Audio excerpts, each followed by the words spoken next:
सर्वांना श्री स्वामी समर्थ. तर आजचं संध्याकाळचं रुटीन तुमच्यासोबत शेअर करते. संध्याकाळी छान अशी देवपूजा वगैरे झाली, धूपदीप लावून झाला आणि देवपूजा झाल्याच्या नंतर घराचं वातावरण अगदी छान आणि प्रसन्न असतं.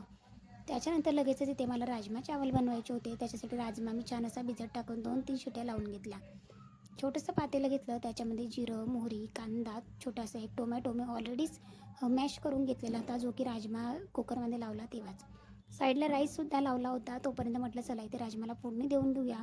कांदा वगैरे टाकून चला, छान कांदा वगैरे फ्राय होत होता. तोपर्यंत त्याच्यामध्ये मीठ, हळद, मिरची पावडर, गरम मसाला, आपल्याकडे असलेले सगळे पावडर मसाले त्याच्यामध्ये ॲड केले.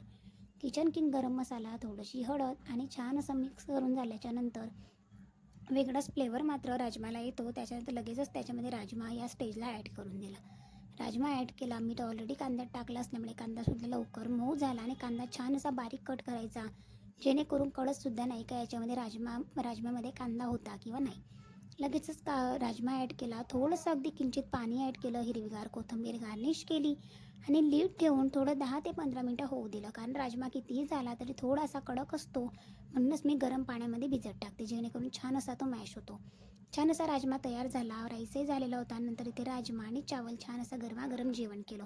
अगदी टेस्टी होतो. ही रेसिपी नक्की ट्राय करा. झटपट होते आणि खायलासुद्धा इझी आणि टेस्टी. रात्रीच्या स्वयंपाकामध्ये झटपट असा मेनू कोणाला नाही आवडणार, हा प्रत्येकालाच आवडतो. सो असा होता आजचा दिवस. बाय.